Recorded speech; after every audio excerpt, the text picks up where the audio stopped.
Give me a sign. Now is the time.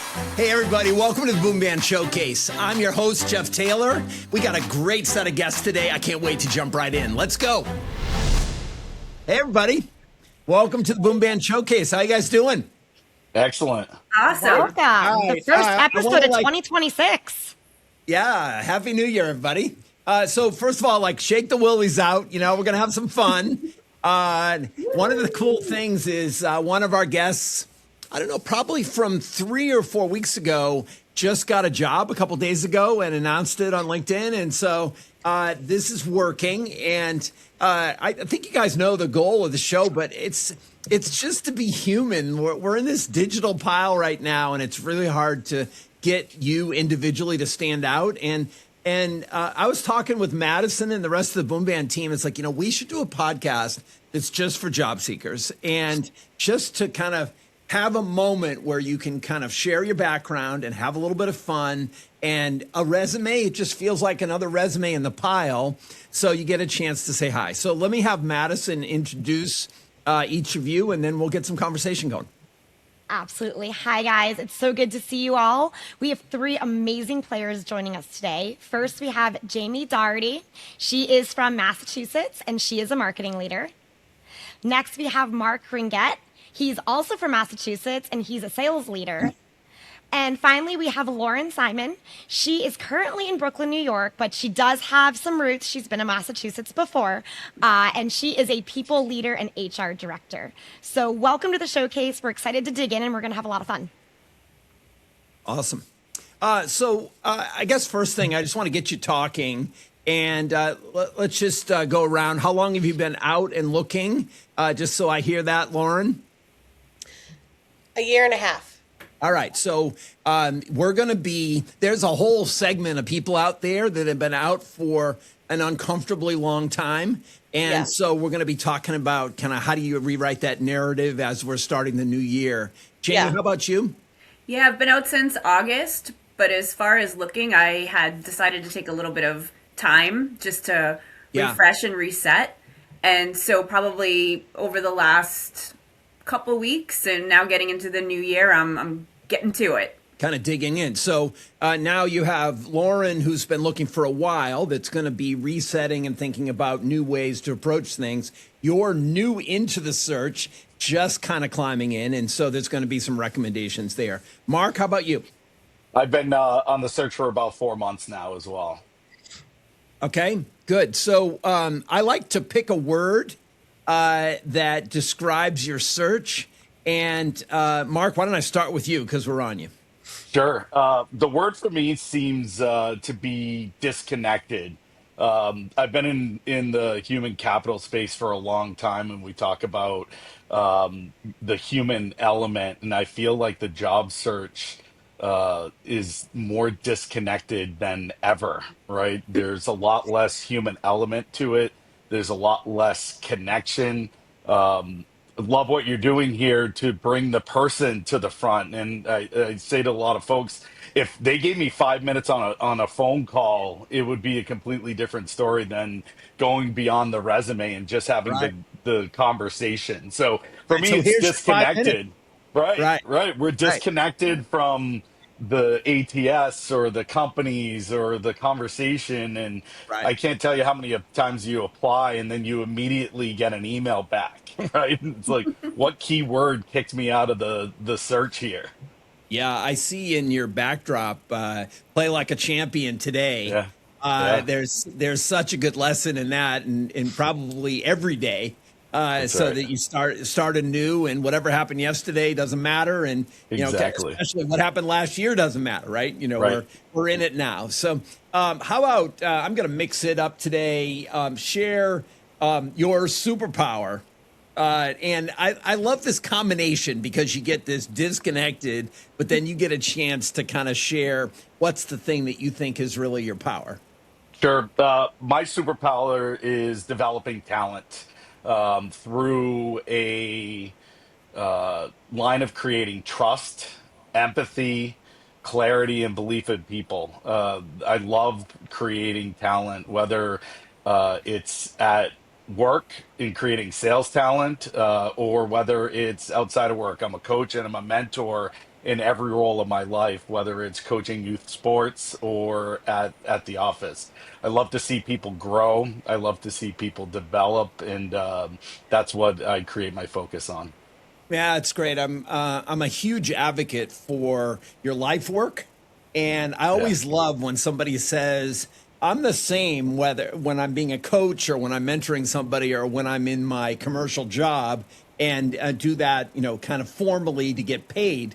And I find, many times that there's this interesting sort of like step up in your characteristics because you're practicing them in your life work and then you're putting Yeah. them into your day job, right? So, thank you for sharing. And we're going to talk more about being disconnected because that's the thing we're trying to break down.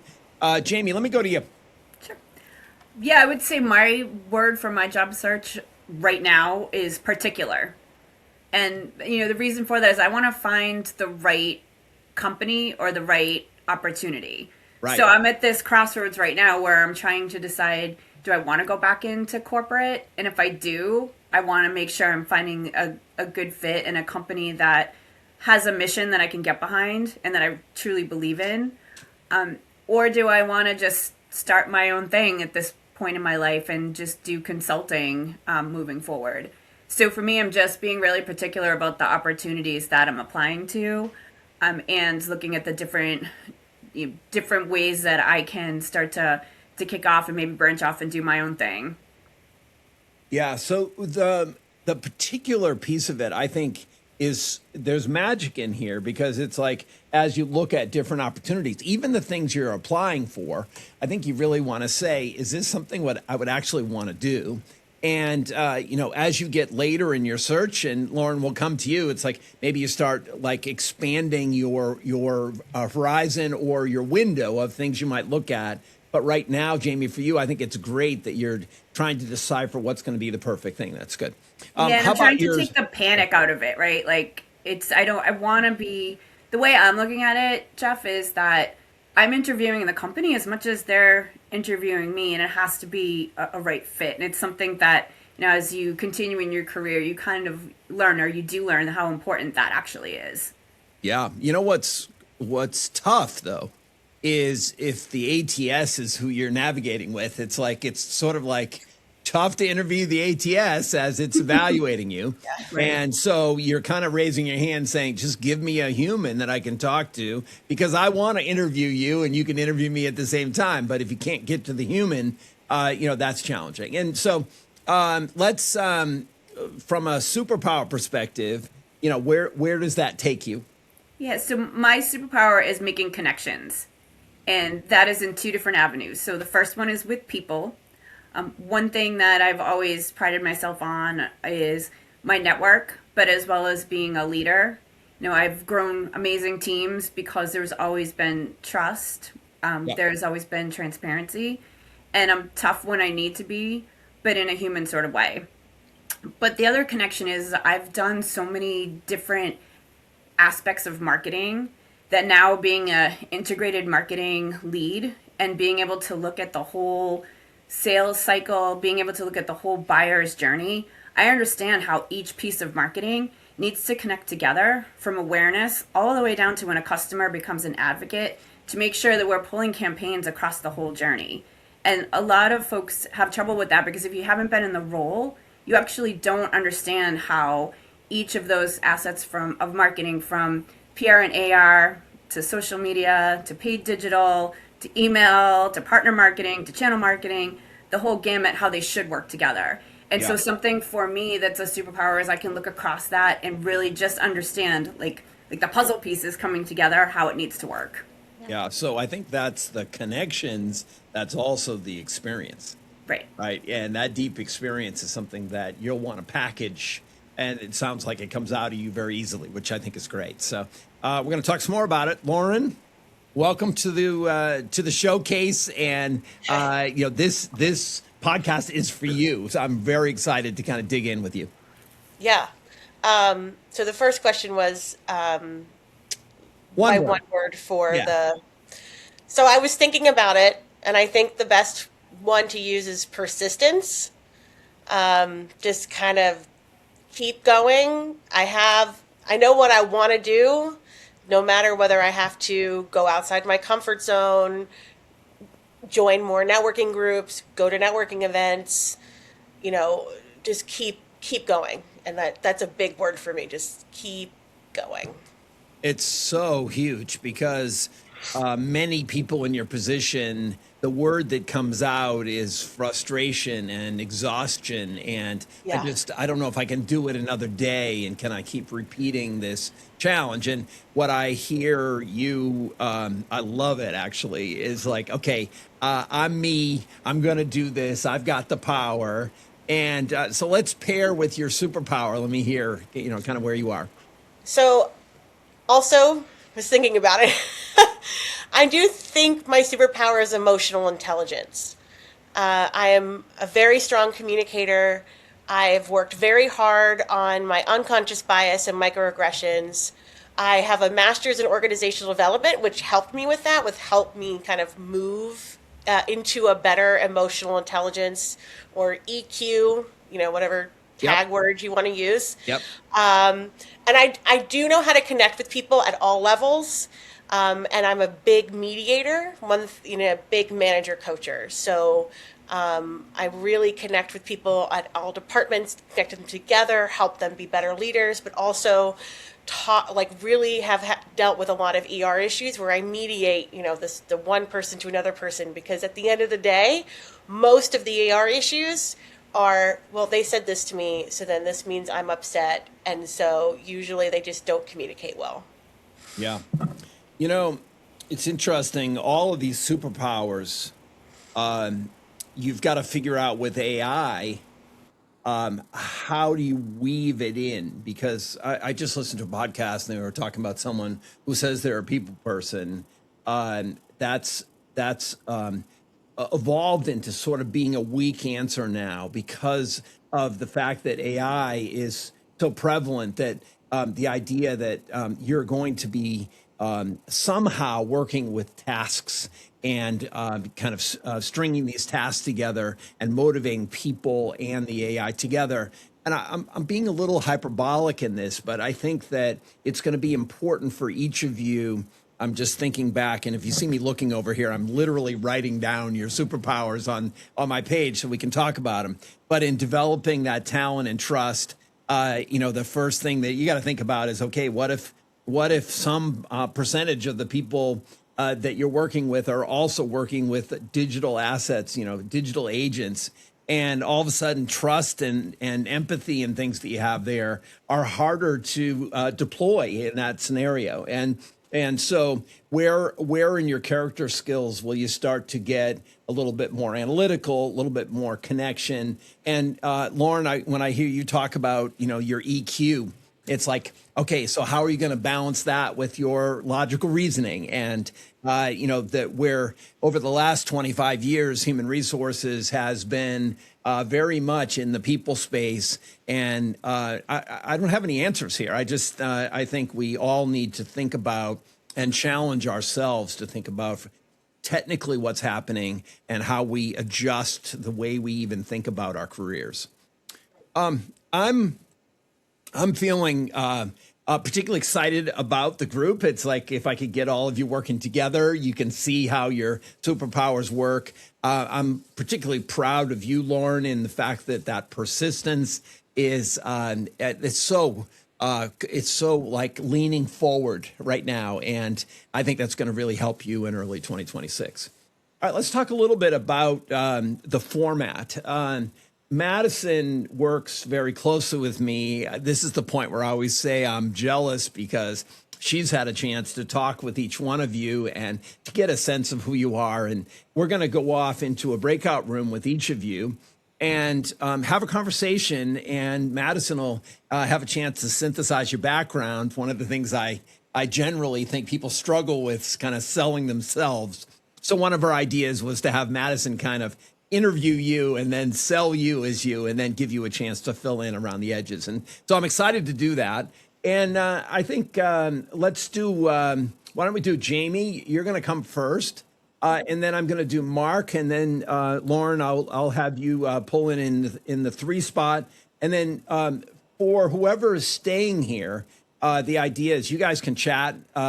Brian is in the background if you have questions, but get to know each other. And one of the things I found is there's a little support system that forms around the team. And so I kind of think about this as a team. We'll be talking to you. Madison will call me and say, Lauren got a job. And it's like, woo! It's awesome. So I'm excited to have you here. Welcome to the showcase. Let's go off to the breakout room. Madison and I are both going to leave. And Jamie, we'll meet you up there. Give me a sign. All right. Welcome to the breakout, Jamie. Hey, Jamie. Hi, I'm really excited to be here. Awesome. So we have a style in the way we do this. And Madison, why don't you kick us off and introduce Jamie? Absolutely. So we got to chat a little bit, and it was so great getting to know you. This is what I put together. You build marketing initiatives that actually move the needle, connecting demand, brand, and pipeline into one seamless engine. A true jack of all trades, you've led integrated campaigns across digital, social, content, and events that deliver real growth, driving consistent double-digit gains in leads. You bring sales, product, and go-to-market teams together with ease, turning complexity into clarity and execution into momentum. A natural leader and mentor, you're the kind of person people want to follow across teams, roles, and even companies because you lead with trust, energy, and purpose. Your energy and loyalty show up everywhere. You are a proud Golden Knights fan who happily travels to catch any game you can. You can see behind you, your office even reflects your optimism with the gold accents. You have a positivity wall and a postcard display filled with notes from past teammates all across the world. Your grit and determination shine through your love-hate relationship with 5Ks, including a new personal challenge to do one every month for the next year, which I think is amazing. However, it could just be that you get to wear the tutu because costumes are non-negotiable for this Boston Irish girl. Giving back also matters deeply to you, especially through your involvement with the McCourt Foundation, which you do in honor of your late father, and it supports neurological research. As you pause now and reflect and explore what's next, you're enjoying life as your teenage niece's go-to Uber driver and dance buddy. And you're doing this all while thoughtfully shaping where your life's taking you and perhaps even pursuing a freelance option of your own. You're intentional about finding a company whose mission aligns with your own. Always growing and always evolving, you're grounded in data and powered by creativity, using analytics, AI, and storytelling to refine what works, cut what doesn't, and build dynamic marketing engines businesses depend on for their growth. It was so great getting to know you. I'm excited to dive in more, and welcome to the breakout. Let's do this. Thanks, Madison. I'm like, whew, am I blushing? Because I feel like I'm blushing a little bit. All right, let's talk about the tutus. That was a crazy moment there. So, so is that what you wear when you run? I sure do. Yeah, so years ago when I started doing these races, and I was walking originally, but usually they have some sort of a theme.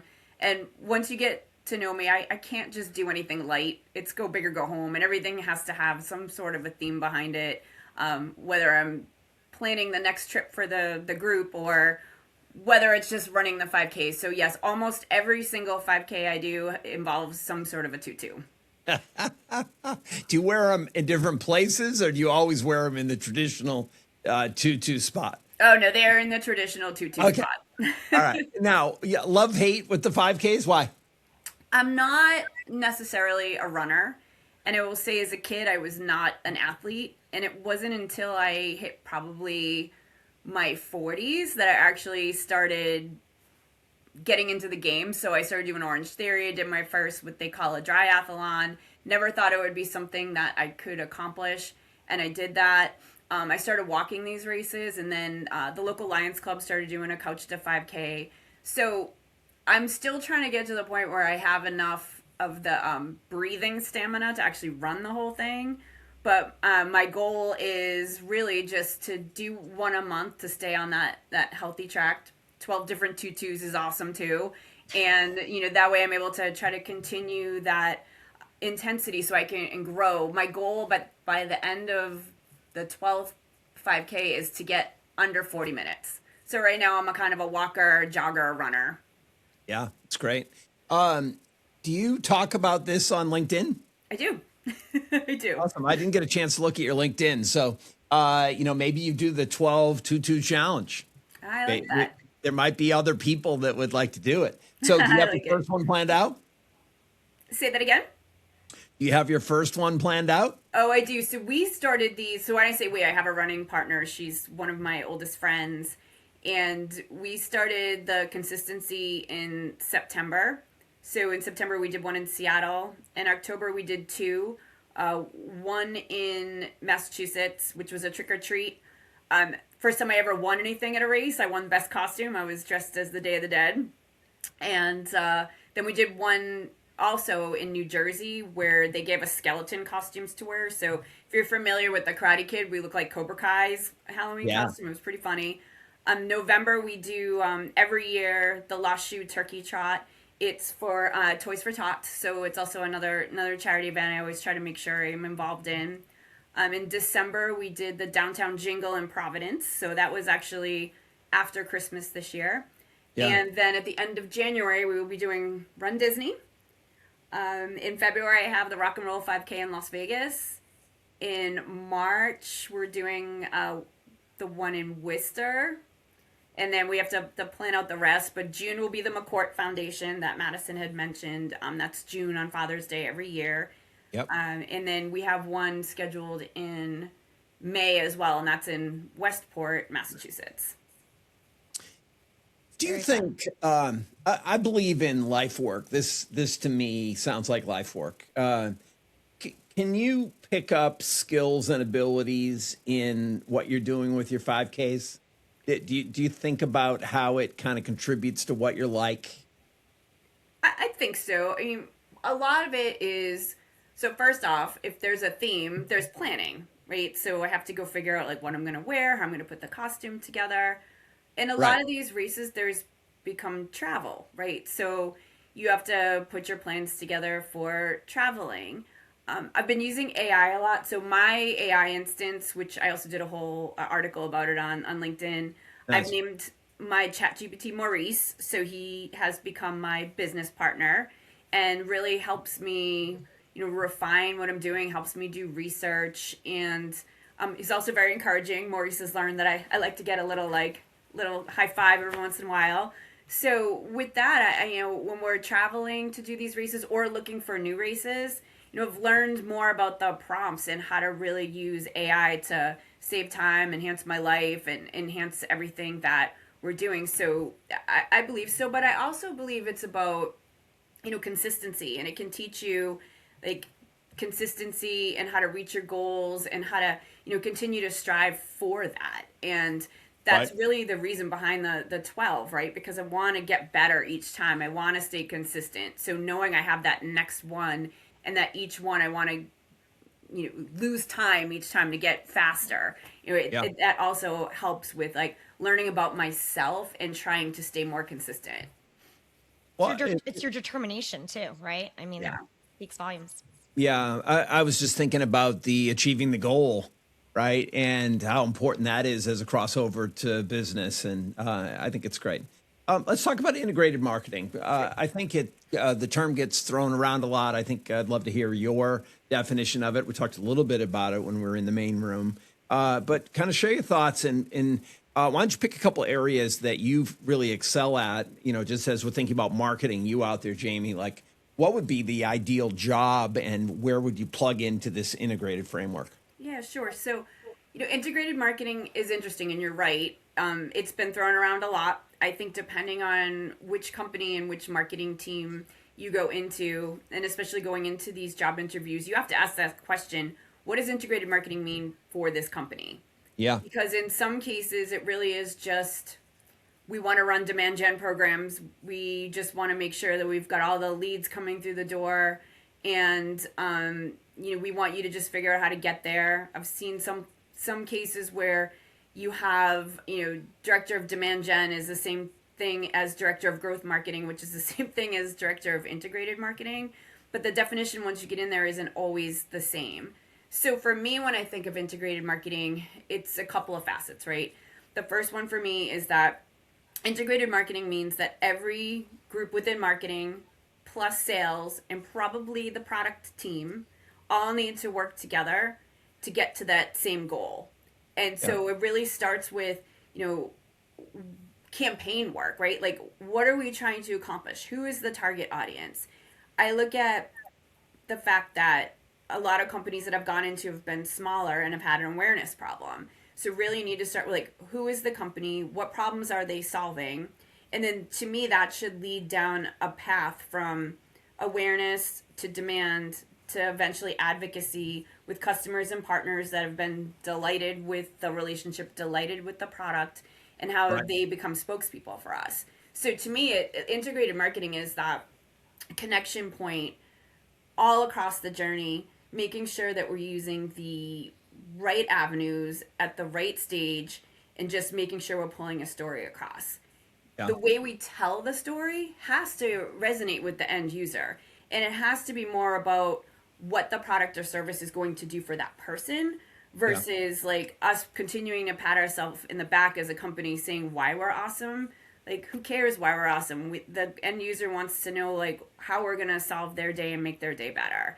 And that's how I look at it across the board, is really, you know, doing it that way. And I think it's really important that you look at campaigns and look at what resonates. Some of my most, you know, successful and favorite campaigns have all been thematic, and they have been nostalgic. For instance, we did one when I was at a company called Veritas that called Trash the Tape, and we went back to the 80s, and it was incredible, and we got so much great feedback from sales, from influencers in the industry, from some PR and AR folks who were like, this is the coolest campaign and it's resonating with us.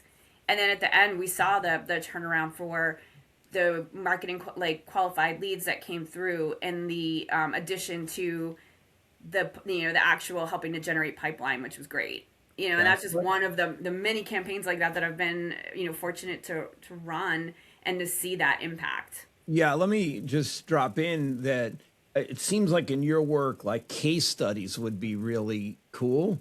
That could even be a LinkedIn campaign. Just thinking about, you know, okay, maybe you're even not identifying one company, but here's a case study of like how you might work through the integrated plan.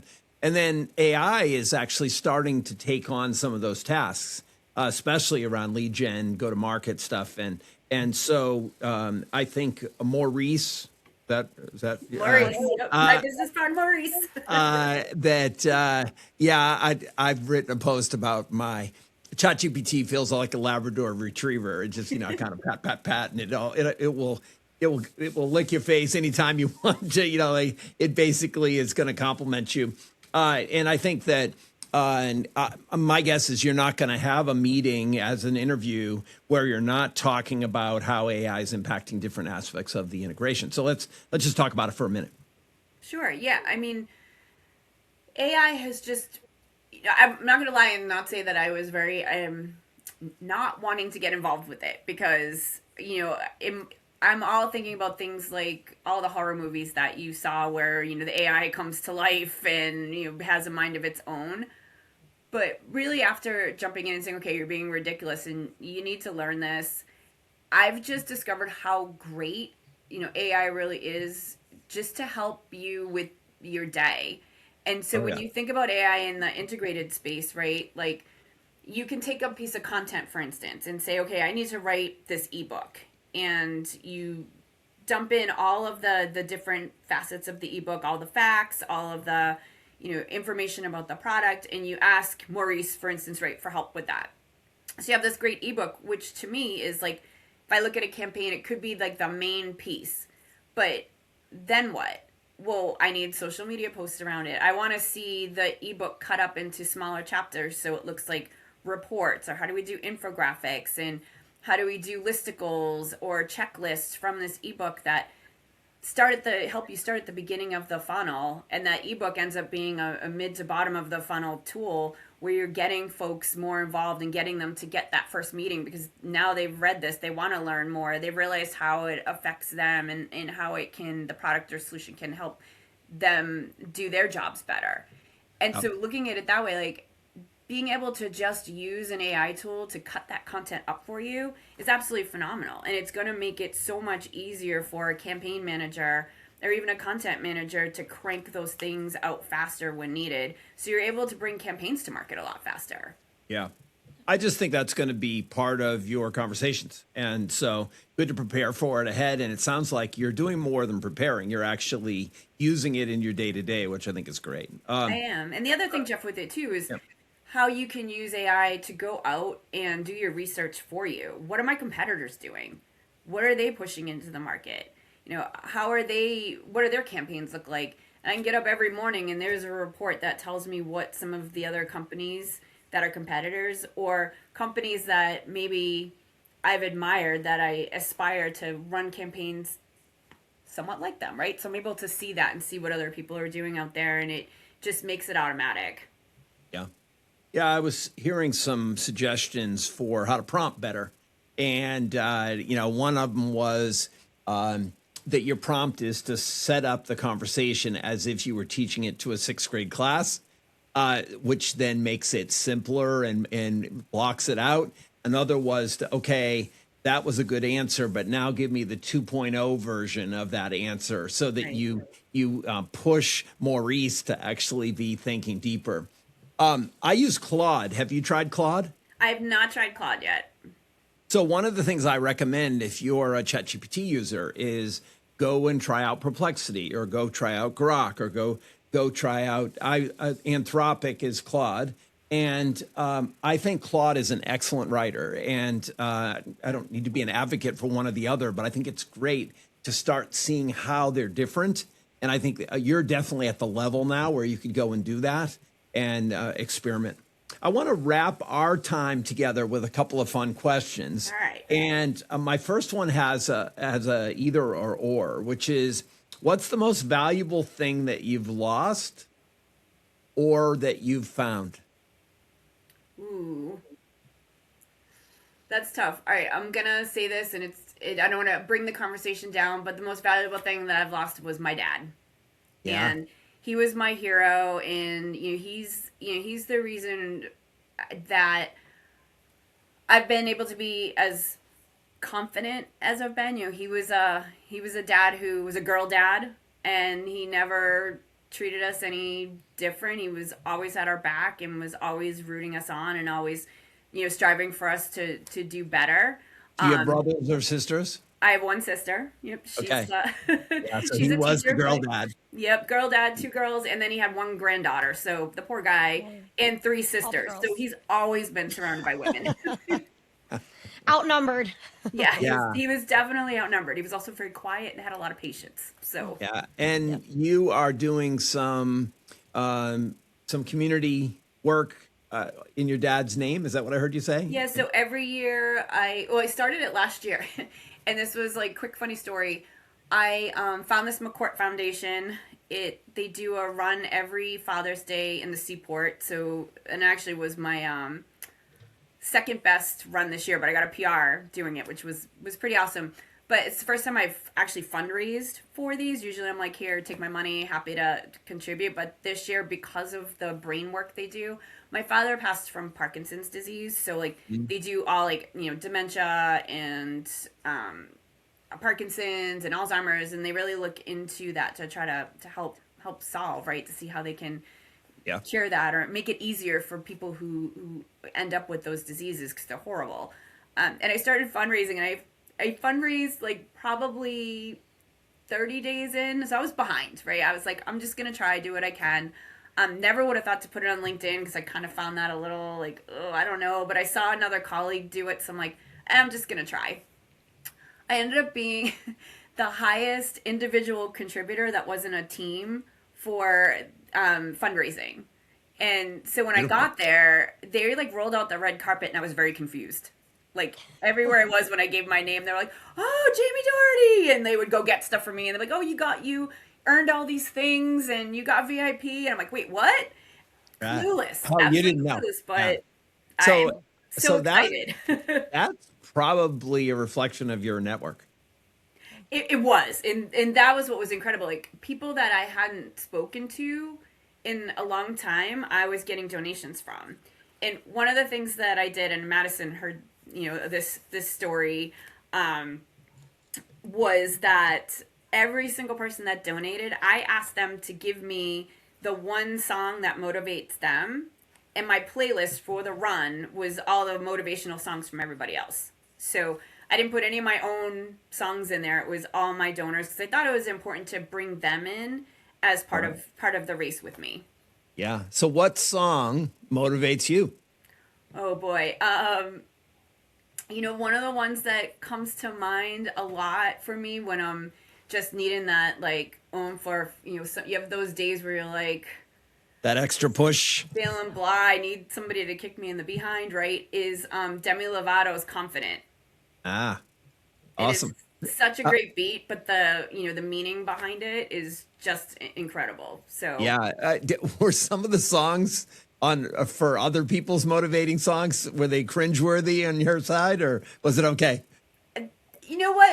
It was okay, and I actually I can't remember one of the artists' name I never even heard of, or like Sia, for instance. Like I don't know who Sia is. That is Yeah. not in my wheelhouse, but I so appreciate. I had two people give me Sia songs, and I loved them. I'm like, this is great. So I Yeah. love music, so all different Expanded your genres. palette. So I loved the fact that I got to share in other people's genres of music and the things that make them happy and motivated. And some of them it was like the confident story, right? Like, hey, this is the song that just helps pump me up when I'm feeling low. Some was like, this is what I need to get on the treadmill and get going. So that it was so great. It helped me get to know my donors better too, which was awesome.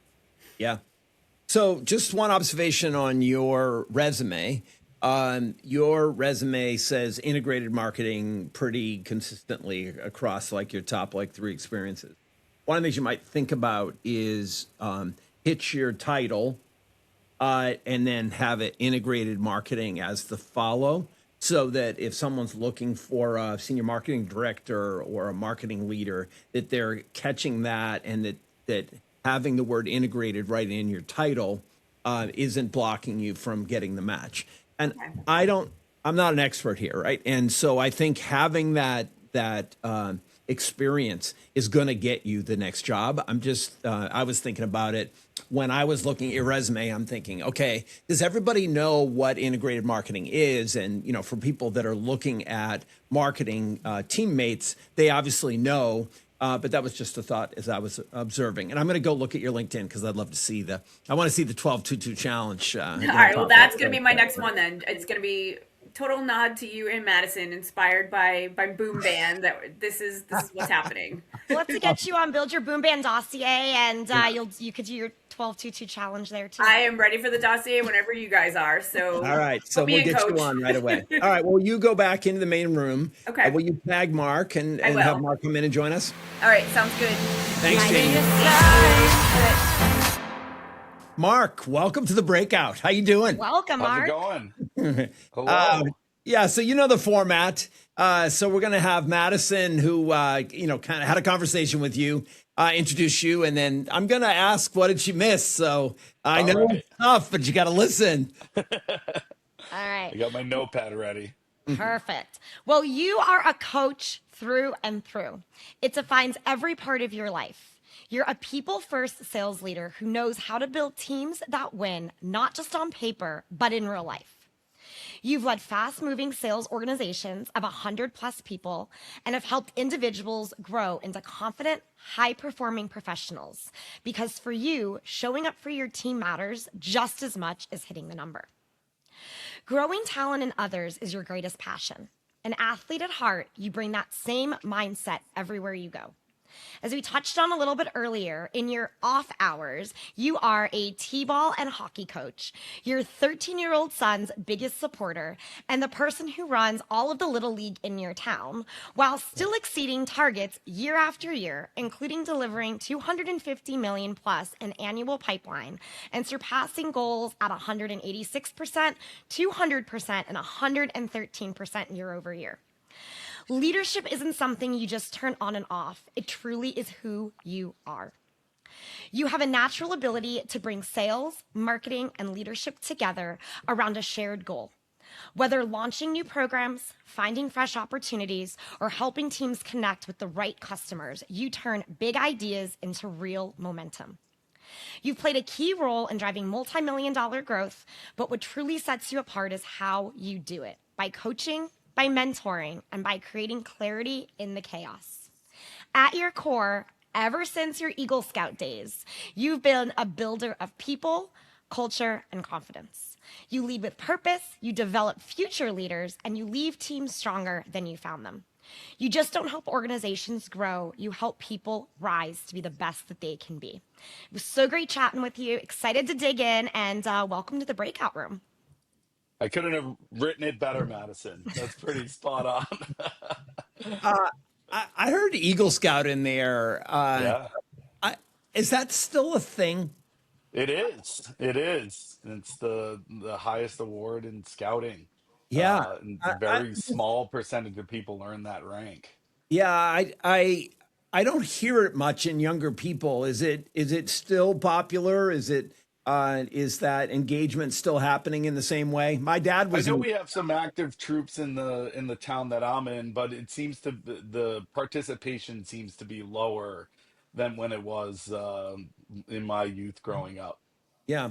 Okay, let's build a bridge from that. Sure. What did you learn in getting your Eagle Scout, and can you apply that in life? Sure. Ton of life skills throughout all the merit badges. I could tie any knot that I would need to in a situation. Going back to your other podcast, Jeff, on the bear encounters, right? Question. The trick that you learned in that podcast to learning how to be a leader, learning how to coach individuals to find themselves and find their passion in what we're doing. You can go many routes in Boy Scouts in picking the items, the merit badges, things like that that you want to take, right? So that time frame is what was my first leadership experience as I got older in that realm, and that's continued through the rest of my life. Yeah. Let's talk about coaching. You run the Little League program in your town? But yeah, I did. I did. My son just aged out of our little league. I'm still helping out, but I was the president for our town little league, and I ran a 9 town league for the last several years Wow. within our community. Oh, one of the things on Boom Band is we're an advocate for life work, not just commercial work, right? And Yeah. we feel like you get recognized for your commercial work. And I just was talking to somebody. I want to get a reaction from you that was about to talk about the fact that they had a sport that they loved in an interview process, and then you just run out of time. So you were Right. never able to share some of the kind of real dynamic learning. So first thing, let's just take Little League and running this 9 town thing. What are some of the skills associated with that? And do you see that connection with work? Sure. It's connected into everything I do from organizational development to giving feedback to developing coaches, right? A lot of people, when they step into coaching Little League, may have never coached before or played the sport before, right? So, what tools are you giving them so when they go to run a practice, that they're successful? Our goal every single year was I want every single player to come back and sign up for the next season because they had fun, right? So, are you making sure that your league, your coaches are prepared to develop athletes, are they showing up with a practice plan? Are they showing up prepared to run a practice versus winging it on the spot is hard to do. There becomes a lot of standing around, and all of a sudden the kids aren't having fun anymore, right? And that's the same showing up to work every day. Do you have a plan when you come in to how you're going to lead, how you're going to go about what the goal is or the problem that you're trying to solve to tackle that, so you have a plan that you can follow so we can engage and we can move forward as a unit. Yeah. So we have an area in our dossier, which is, let's hope it's an evolution of the resume, right? Where you come in and there's a hub, and then you go north and it's your job experience, it's your commercial experience. But you go south in this dossier, and it's about your life work. And I can imagine your little league work would be like front and center there, and you can select the skills associated with that in the same way you would do that at your kind of senior sales leader job. And so Yeah. we're excited about that, because then we merge those things into a picture of what you like, so you really get credit, or maybe more importantly, recognized for the good learnings that you're doing in your life work. So Yeah, because you can bring that experience anywhere. yeah, you're a monster. I And am. I wanted to just celebrate that for a second. One of the crazy things is that you started in June of '05, and I Yeah. left in May of '05. Right. And so we never crossed over. Just a But little, I did an internship for the summer before. ah, I interned during the summer with one of the sales teams out of the Maynard office very at the cool. time. And then I ended up coming back after I graduated in '05. Good. So I'm sorry, I should know, but did I meet you and in that intern program? I think we may have met once in the hub when I was an intern. Uh-huh. Yeah. Uh-huh. Yeah. Good. Well, I always want to thank the monsters out there. I think it's obviously a brand that I love. It's a part of me. I never got my Trumposaurus tattoo, but I was seriously pondering it at some point. So, thank you for that. Let's talk a little bit about sales for you. Like, what would be an ideal scenario for you right now? Where do you bring your skills? What would you like to do? I want to continue to develop early sales career talent. One of the things that I love outside of, just the coaching and mentoring is helping people build a foundation for their career. So over the last several years, I've been involved with our sales development organization in building and developing that talent, right? I'm still able to use analytics and data to help do that.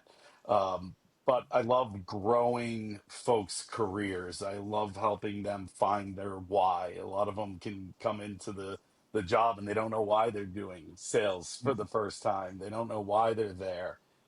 Whether it's building a sales career or them finding a passion for something else along the way, developing that talent. Want to continue doing that. I want to do expand on that and have a greater impact across a global organization where I can put my thumbprint on even more people and helping them develop their careers. So the idea of being in senior sales with a leadership component is key. Key, key for me. Yeah. Absolutely. What when you think about the job market right now, and you think about this disconnected, what are you doing in activating different aspects of your search to try to get you to stand out? Obviously, this is a brave moment for you. Appreciate you coming on the show. Yeah. But what else are you doing?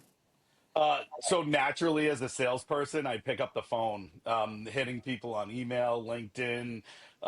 My goal is to try to connect with someone before I hit the apply button. Hmm. Because right now, as I said, when you hit the apply button, you get the automatic rejection right away, right? You'd have that connection. So I'm either doing a couple different things. If there's someone in the mutual network, I'm picking up the phone or sending them a message and calling Yeah. them. Or if it's a job that looks like I'm really interested in it and I don't have that network, I'm calling the sales leader. I'm calling someone in HR. I'm calling anyone that might have been connected to the role to see if I can, like I mentioned earlier, get that 5 minute conversation to show them I'm worth the time of having the conversation with. Right. Right. So I'm almost doing my own sales prospecting for myself along with the job search, just as I would teach any of my SDRs to do Yeah, as it's they're excellent. prospecting into a company. So let's talk about this strategy, right? You're trying to activate your network before you hit apply. Mhm. And then what do you do about the rejection that automatically is coming? Can you head that off? Do you say, look, I'm going to apply, watch for my application? Because I think there may be a lot of people in this spot. Yeah. So what I'll normally do is if I find a job posting, I'll reach out and connect with some folks.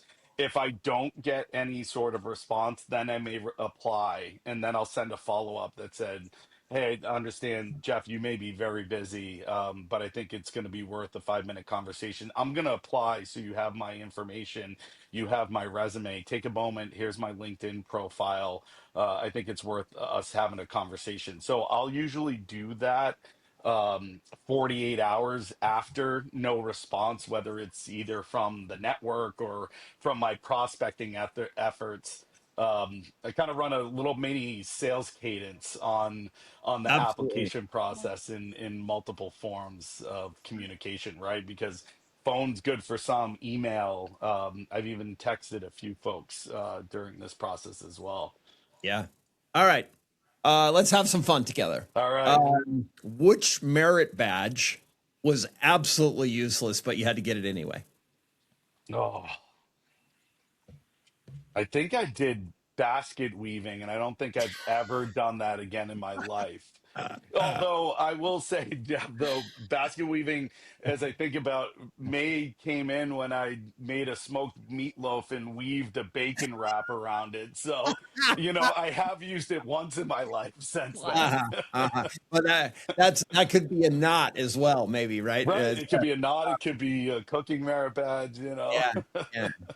All right. As an adult, what toy have you bought for yourself where your wife was like, "Really?" Oh, man. Well, I'm back into sports cards again. So during COVID, I spent some time, we were locked in the house, right? Those first few weeks, uh, dug out my sports cards with my son, who's 13 now, as Madison said, and got back into the passion of wanting to collect sports cards. So I've been buying sports cards again, mostly hockey and football. So Uh-huh. Uh-huh. that's And, that's the one that caught so it did you super coming. find that like unopened card from 1976 or something? Like, were there some things you found in your old collection that were valuable? There was a bunch of them, and I was like, I wonder if these are worth any money right now. And I started looking up the prices and everything like that. So Right. I got into this website where you can buy, sell, and trade sports cards, right? And started putting up some for sale and for trade to get some of the players I'm interested in. Yeah. All right. I got a doozy now. All right. The world is going to end in 35 minutes. Cool. I want you to talk about what you're going to do.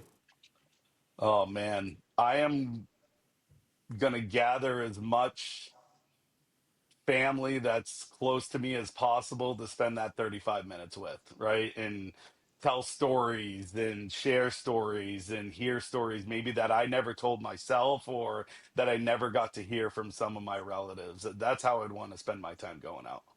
Yeah, yeah. I mean, somebody, I always like come up with these questions, and Yeah. somebody asked me this, and they said an hour, and I said, I think an hour is like a weird amount of time. Like you could start to actually really do something. So I was like, I think I have to shorten the time so that it really creates the passion. So Right. yeah, I think that's good. How about how about your favorite TV character of all time? Oh, favorite TV character. Man, see, I watch a lot of live sports Yeah. versus TV All shows, right. and Well, live why sports, don't we as you know. Why don't we do it as your favorite sports, I guess, character of all time? Like, if it's Michael Jordan, it's Michael Jordan. But like, who's that person? Oh man, obviously being from Massachusetts, Tom Brady is one of them. But Yeah, Go. growing up, I remember when I was young, my first ever favorite player was Mike Greenwell, who was the player for the Red Sox, and yeah, that was the first person that I ever said this is my favorite athlete, right? And it's grown since, right? Patrice Bergeron with the Boston Bruins, Cam Neely. I named my son Cam after Cam Neely. nice, nice. There's been many over the years, but the first one I remember where I was like, "This is my favorite athlete." It was Mike Greenwell for the Red Sox. Yeah, I'm impressed that you got to name your son. Like Yeah. my my So my we wife, traded my off. wife It is was like, a stay boy, in it your was lane. me. If it was a girl, it was my wife's choice. So That's she good. did agree with it, and Cam ended up working out for both of us. Yeah, good. All right. Well, thank you for being in the breakout. Thank I'm you. really excited about your prospects, and I like your attitude and your experience. And everybody needs this coach, so we're going to find this job for you. So Awesome. I best for you. appreciate it. Will you Thanks, go back Jen. Thanks, and Megan. Thanks, Mark. We'll see you tag in back. Lauren? Give me a sign. Hey, Um, Lauren, welcome to the breakout room. yeah. Hey, Lauren. Hi, nice to see you too. Yeah. So you know the drill. You and Madison have chatted. So Madison, kick us off. Absolutely. All right. So, Lauren, this is what I put together. You are a strategic people leader who know how to scale. You build teams from early growth through 600 plus employees while protecting culture, compliance, and momentum along the way. You lead calmly through complexity, navigating rapid hiring cycles, workforce optimization, M&A onboarding, and multi-state global operations with clarity and confidence. Your path to HR is anything but traditional. An early foundation in art history with a master's degree, time interning at the Smithsonian in DC, and an immersive art program in London sharpened your ability to see patterns, people, and systems. Then you took your skills and pivoted into the HR space, earned a second master's degree, and now you are a nimble, deeply informed leader. Outside of work, you are a proud dog mama to Rico, who's your rescue and also your couch sidekick. You enjoy gardening, hosting dinner parties, and curling up with a great thriller. You bring brightness, positivity, and real personality everywhere you go. And you will never turn down the opportunity to karaoke, especially if it's Whitney Houston or Don't Stop Believing, which I think pairs uniquely into your favorite song that doubles as a mindset as you navigate what's next with being persistent and that don't stop believing mindset. You modernize HR with smarter systems, automation, and people first processes that actually move the business forward. You're doing consulting now while evaluating what's next on your journey. And you truly just don't support growth, you architect it, you turn people strategy into results that companies can feel. So great getting to chat with you. Welcome to the breakout, and I can't wait to learn a little bit more. Thank you. That made me sound great. Well, you are great. Celebrate. Celebrate that. That sounded great. I really loved hearing that. Lauren, what did you miss? What did I So miss? what did she miss? Just in Oh, describing what you. did she miss? Personally or Doesn't matter. professionally? Okay. Um, I would say besides consulting, I've also been doing a lot of AI training to learn more about AI and how AI interacts within the people management sphere. And I'm going to do more of that because as you said, how do you do HR now with all of this technology, and how does emotional intelligence play into that? Yeah. And I think that is a big thing of learning that I need to do. So I'm going to be doing that. Or I have some certificates in AI, but I'm going to continue doing that. I also love to cook and bake. And for the last year and a half, I have gone total experimental because I have time. So, like making spinach pasta from scratch. or making ice cream from scratch. Now, when you say total experimental, does that mean no recipe? You just dive in? More like I take a recipe and I kind of do my own thing with it. Like if I don't have everything in there in the recipe, or I don't like something in the recipe, I'll be like, meh. I have made up some recipes, but it's easier to like have Have a sort of foundation? Does foundation and then Rico make do something up. any of your taste testing for you? Oh man, sometimes he really does like my cooking, but I have to keep him away from it sometimes because he does not understand that eating too much leads to an upset stomach. My dog, if I'm in the kitchen, I can't. He's right there. Yep, but there's a reason, and that's because you give a little bit here and there. Yeah. Yeah, yeah. Um, let's talk about this master's in organizational development. When did you do that? I did that in 2018 to 2019. And did that give you a leap in perspective for your work? It did. It gave me a lot of perspective. So when I was thinking of getting the OD degree, it was about 2016, 2017, because I applied in mid 2017. And I did a lot of research into what HR was going to be within the next decade. And emotional intelligence was a really big one because AI was coming out, tech was becoming a big thing. It's going to get even bigger. The thing that's going to keep human resources in play in organizations is your emotional intelligence. So when I went to organizational development, it was experiential sort of environment. Yep. So there was a lot of like learning situations, like pretending to be in situations, but I also got to use what I learned in the master's program in the current role I was in because I was working full time while going and getting my master's full time. So the company I was working for at the time allowed me to use them as a guinea pig. And it was really interesting to see all of this happen in real time. But it's a lot. It was a lot of processing, a lot of understanding, Yeah. becoming unconscious bias and microaggression. It's a lot of work, and still doing that work, but it's a lot of work, and that is. But you have to continue to do that work. Like it's not just one and done. Yeah, let's talk a little bit about microaggressions. People may not know what that is.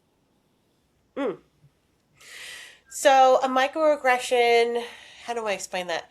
So someone used an example for me in my program, which was a microaggression is sort of a white person sitting on a subway, and a black person comes and sits down next to them, and you clutch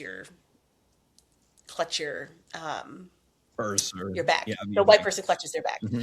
or the white person gets up and moves to another spot. Hmm. Now, that white person may or may not notice that they're doing it, but that is considered a microaggression. Yeah.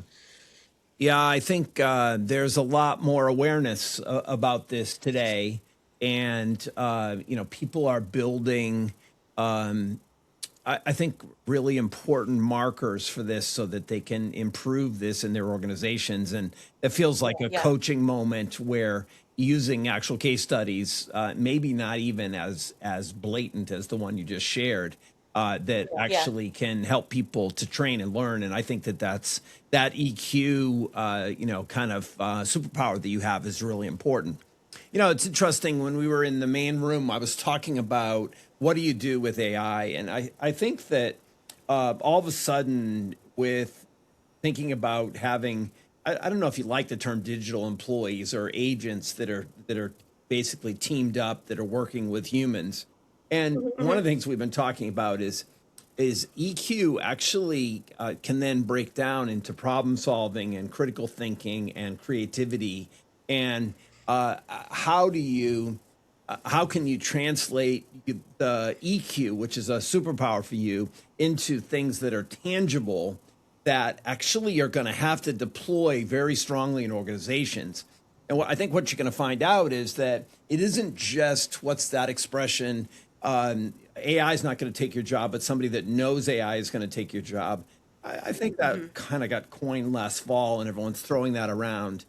I Yeah. do believe that people are going to lose their jobs because of AI, and that's going to put a lot of stress on organizations because the people that stay are going to need to be much better in soft skills or character skills, as I like to call them. Correct. And most of that is in the EQ package, but maybe you could even package it a little bit more densely, with some of this conversation. So I love the fact that you're taking the AI training classes. I think even in your interviews, you'll end up talking about that. And I think that if people are curious, they're going to say, "What are you learning? Is it kind of elementary, like to kind of classic prompting, or is it actually starting to think about how you might deploy agents that could talk to other agents and how you could Yeah. build stuff on Lovable, or how your engineers are using their editors, kind of like Cursive or Windsurf, that kind of thing."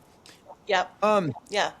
What's ideal for you? I see consulting here. How I meet people at conferences in HR, and I'll meet somebody that says I'm in consulting, and they will almost say in the same sentence, "But I didn't realize how difficult it was to sell myself, and being an HR consultant and a Yeah. sole practitioner is that it's about sales." How do you feel about that? Yeah. I resonate with that pretty well. I'm doing consulting as something to do, like to continue to grow my skills and do work and get some money while I'm in this in between, because I'm really looking for something full time. Yep. I find that consulting is really great in some ways and it's really hard in other ways, Yep. because even in this job market where it's hard to find work, like a full time job, it's also hard to find consulting work. Right. Because there's so many people, especially in my field in HR, who are going on their own and going into consulting for all the things that I would go into consulting for, over various industries. Right. So it's pretty hard. But again, as you said, it's hard to sell yourself.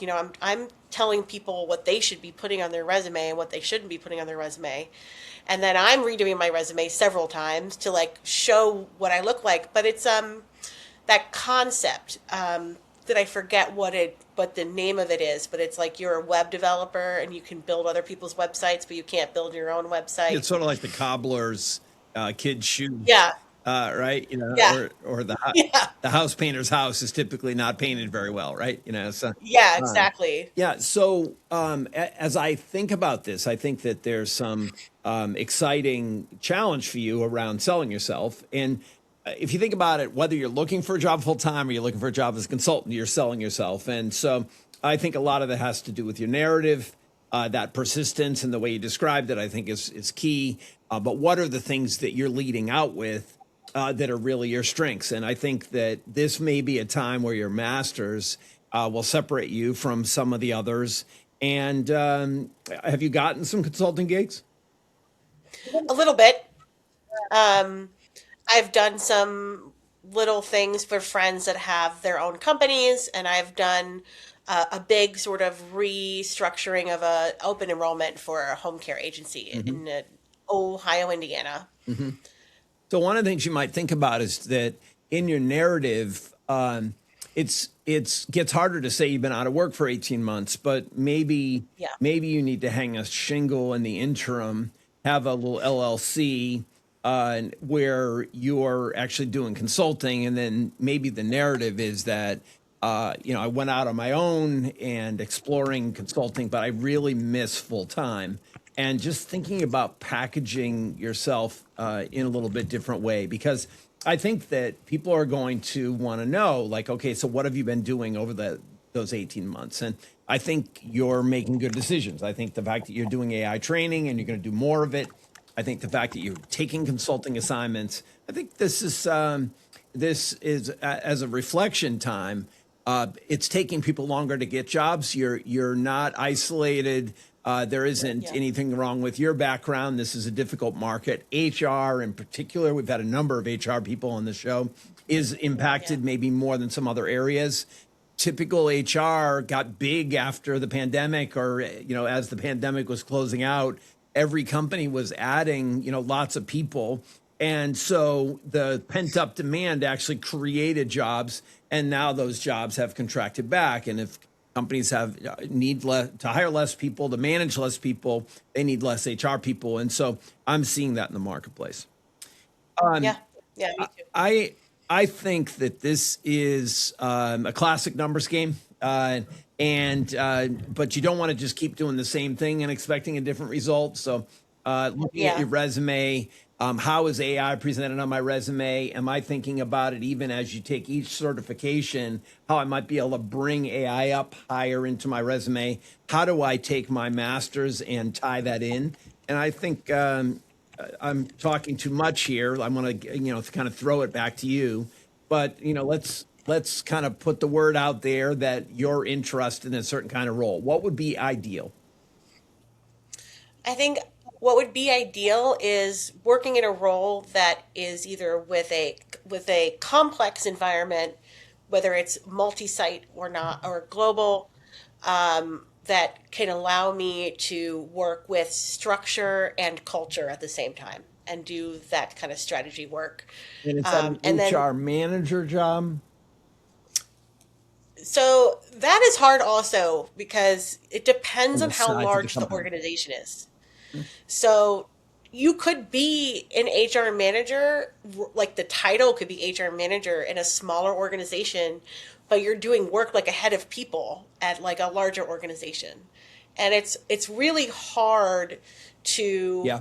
to pinpoint exactly the title that you're looking for because you could say, I have senior leadership experience, but it's all been with organizations that are high growth, small business, and those titles are different Right. the larger the organizations go. So it's kind of been, I've been looking within the sphere of human resource business partner to senior HR director or head of people, depending on the type of company. Yep. And it's a wide range of titles, but it's also because you have to kind of mix it up with all the different types of companies. Yeah. So that may be an art, right? Is to figure out which Yeah. job you're applying for, make sure your resume reflects that. We're working on the Boom Band dossier now, and this is the first week I can start talking about the way we're helping people present themselves. And I think it'd be great for you to be able to describe the different types of HR leadership qualities that you have and capability that you have in Yeah. a longer format that a resume typically can struggle with. Let's have a little fun with you. I want to find out if you were going to have dinner with someone that you were just meeting, and would you Google them? I've never met them before. Let's say you were introduced to somebody. Yes, probably. I probably would. Uh huh. And what would you look for? And maybe I can have a little fun. Say, have you ever Googled yourself? I have actually Googled myself. Uh huh. And you can't find me because I have a very, very, very popular name, especially with my middle name. It's like everybody on the planet has my name. What's your middle But name? I think Elise, Elyse, and if you do the whole thing, it's like thousands of people have Lauren that Elise, name. huh? It's, Yeah. So I'm Jeff. yeah. I'm Jeffrey Taylor. There's 27,000 of those. So yeah. Yeah. But I think if I Googled someone, I'd look to see, I think I'd look to see how public they are. If their social media pops up, if there's anything that like pops up in terms of like published, if they published anything, even look them up on LinkedIn to see if they're on there and how they present themselves. Because that's really what a big thing for me is sort of like who are you? How do you put yourself out there? Because you gotta have to be careful these days. I mean, you can't just willy nilly in the internet anymore. You have to be very strategic on how you use it. Yeah. Yeah. Are you strategic about the way you manage your LinkedIn? Yes, I'm very strategic about it. I have to do more posts, which AI has told me I have to do, as well as the career coach that I have. But it's, the posting and the you have to connect with people, like interact with their posts, and making sure that your title is, the draws people in, and like the little summary draws people in, and all the skills that you're using, and have people endorse you, and it's a lot. Yeah. Do you like that process of marketing yourself? I think it's a lot of work, and I think that that's a good thing and a bad thing. But I think when you're looking for a job, you're already taking so much emotional energy just looking and applying to a job, and then seeing, is there anybody that's there that I'm connected to or that I can talk to, and then have to like cold message them on LinkedIn or to that. And so then having to think about marketing yourself on top of that is really hard. Yeah. Yeah. I think I spend probably an hour or an hour 15, an hour 20 minutes a day on LinkedIn. And Yeah. it means I post every day, and I'm commenting, and I'm active and caring about people. And I find that the network, I wish it was bigger. It's growing, but that network is valuable. And as we're starting to build Boom Band, I'm hoping to introduce a new network, make it easier for you to find mentors, to develop your tribe, and to kind of build out and find companies in new ways. And you'll get introduced to that over the next month or so. That's Let cool. me ask one more fun question. What's the strangest thing you ever found in your life? Like an object or like a It could be a movie. stray dog. It could be it could be just about anything. I mean, my dog is very strange. Now, And now you I'm did not. rescue him, so Did rescue him, and he does have some pretty bad behavioral issues, and he has been a journey, and he is weird. He is really, really weird. Uh-huh. What kind of And dog is he? Or maybe so just not a kind of dog. it's funny you asked that, because I did do the DNA test, Uh, and he is like 12.5% of like six different breeds, and then they were like, and then 40% of just everything else. But he's like a combo of a Dalmatian, a Jack Russell, a Husky, and a Shepherd, and all those breeds. When you go to like the American Kennel Association, they're like, you need to start with these dogs when they're babies, like very little puppies. I got Rico when he was almost a year old, so it was a lot. He's a very smart dog who also does some really dumb crap. All right. Well, let's leave it there. I really appreciate you coming to the breakout, and we're wishing you good speed in your search. And it's a new Thank year, you. and it's a new Lauren, and we'll Yeah. be excited to hear how progress goes. Let's go back to the main room. we'll see you back there, Lauren. Okay. Give me a sign if you love your All right. Welcome back to the life. showcase. How's everybody Welcome doing? back. See, that Awesome. wasn't that scary, right? You all survived. It was super Yes. fun. Yeah. Was it what you thought? It was fun. I was more nervous than I thought I was gonna be. You mean going to the breakout room, or just in Yeah, I general? wasn't sure. And when we started out with tutus, I'm like, oh boy, here we go. But you know what? It was awesome. I am so glad that Madison and I finally were able to get my schedule on track here. This was Yes. great. Yeah. Good. What about for you guys? I had fun. I had fun. I had a lot of fun. It's we got to talk about the job side and the personal side, right? Which you mentioned, Jeff. Not a lot of people get to share that, and it's too late to. You want to put all your professional items into the conversation. You don't get to share how your personal experience have shaped who you are and what you can achieve in a job. Yeah, I think there's I don't know what happened, but the whole process of getting a job is very robotic. And it feels like we're a group of people that are going to spend sort of like half or more of our time together, that it should be a little bit about alignment. I really like culture fit and culture add.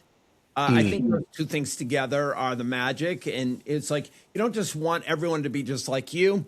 And that's where the culture ad really comes in. But in order to have that culture ad really dynamically work, I think you gotta get to know people. I make that a big part of my management style, is to always say, how was the weekend? And Yeah. Madison knows this, is Yeah. that people, like, we laugh.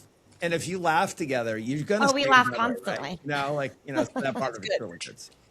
Um, I just have an appreciation for this process. I know it's not easy to do, and with each of you, Jamie, you're just kind of climbing in, and there's like so much interesting opportunity in this idea of being particular, right? And I'm excited about you just kind of weaving through this, and I think the other two would say, like, be careful that you don't get too particular, because this is a marketplace that when the right opportunity shows, you're going to want to jump at it and not hesitate, right? And I think for Lauren, it's like, okay, you've probably done enough baking here. It's time to do some cooking in the job market. And I think I love your persistence. And then how do we take that and really like ramp up? I hear you saying my coach is suggesting that I do these things, but I think you really need to do these things for yourself. And to push. And I think LinkedIn and that kind of network stuff that we were talking about, doing the posts and sharing that experience, I think is really good. And I think, Mark, for you, that you have a story, you have a real narrative to what you're like. And I just want to make sure that you get the technical sales message in front of that coaching, because someone might say, like, what I really need is sales leadership, because we got to move the numbers. And yes, I need a coach, but I need a coach second after I make sure we make our numbers for these next few quarters. And so I don't want you to stop being who you are at all. I just want to make sure that, technically you've crushed it in your own sales numbers, and make sure that that's, kind of in the lead, especially in the environment where we are right now. So, Madison, any observations you want to share? I just want to draw you in. No, I mean, I think all three of you are great. I think all three of you are such strong leaders, and that's really going to make you guys go out there and conquer 2026 and use each other as networks. Use Jeff and I as part of your network now. And I actually think it's funny. So Jamie and Mark are both ex-Monsters, and they overlapped at Monster together. So, and we did not know this when we put together this group. And again, it's just kind of, I always say it's like the 6 degrees of separation of Kevin Bacon, but it's kind of like the 6 degrees of separation of Jeff Taylor. So all things come back to, it's cool. So it has to be kind of fun for you guys to get to see each other again. Yeah, It I guess was. I did. I celebrated Mark being a monster. I didn't get to that, Jamie, with you. And I think we had a year of crossover. I was confident with Mark because he started after I left, but he said he was an intern while I was there, which is actually awesome.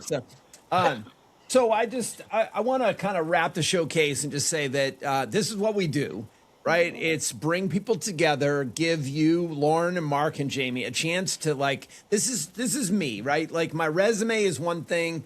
But when you get to know me, I'll just share, privately, Madison and I were talking, and we were saying, like, look, we'd hire all three of these people, right?